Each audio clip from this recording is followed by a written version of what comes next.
on, not so much. He was mostly fine, but then committed a pretty big error that led to a Hoffenheim goal.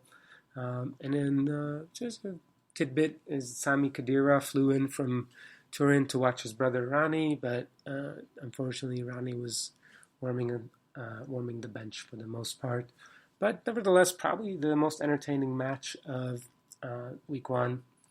So that's 8 games covered, which leaves us with just one, which is Hertha, who nipped poor Freiburg, despite having to finish the match with 10 men, as Persily and Skelbrett went off injured, and BSC were already out of substitutes. So how did they do it? Vladimir Darida finished with ease after a nice through ball found him in pretty good space outside the box and curled his shot past Schwolov. And then a 92nd minute equalizer for Freiburg center back Nicolas Höfler off a corner. Looked like they were going to salvage a point for the Breisgau club until Julian Schieber broke their hearts with the fortunate deflected shot past Schwolov to keep all 3 points in Berlin in the 95th minute as Paul Dardai charged the field afterwards. It was a funny moment. The 3 key players for Hertha, I thought, were Vidad Ibišević, who was recently named captain after his loan deal was finalized from Stuttgart, Vladimir Darida, who I talked about, and Genki Haraguchi, who's pretty underrated, who had 3 shots, 4 tackles, and 4 interceptions, and a great all-around performance.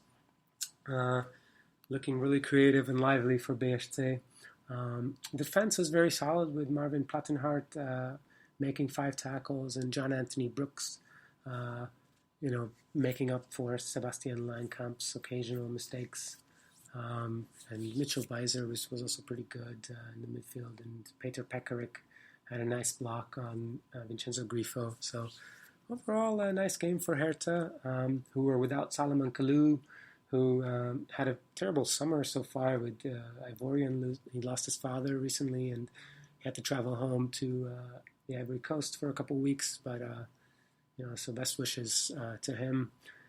He should be back in the game against Ingolstadt, Hertha reported. Let's talk a little bit about Freiburg.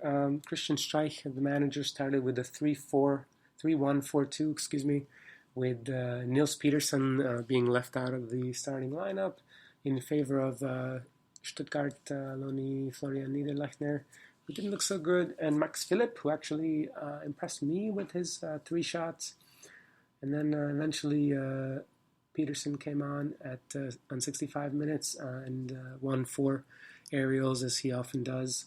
Vincenzo Grifo is the other key man for Freiburg, getting 15 goals last year. The Italian is quickly finding out that the Bundesliga is a different level than the Zweite Liga.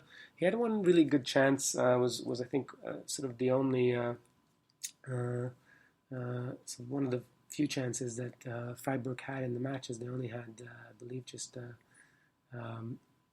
8 shots altogether. And that Grifo picked up this ball after some great play, picked up a cross on the sort of left side inside the box, but kind of hesitated and allowed Peter Pekarik to block his shot. But at least good news is that 7 of those 8 shots did come from open play. Even if half of those came from outside the box. But, Freiburg's attack needs to improve as they only spent 18% of the match in Hertha's third.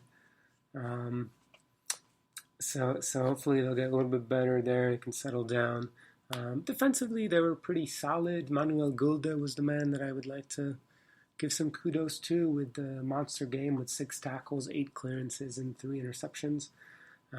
Freiburg now have to play Gladbach, and then the sort of Cologne, who's looking pretty scary, and then HSV. So it's not looking great for the club that we picked to struggle against the relegation and finish 16th.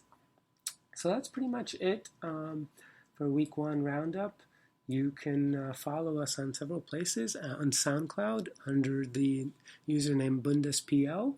You can also find us on Facebook on Bundesliga Zealots, and you can also check us out on Twitter at BundesPL. Let us know how you like the format. We'll see what else we can do for next week.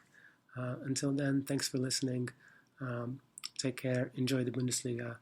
Bye-bye.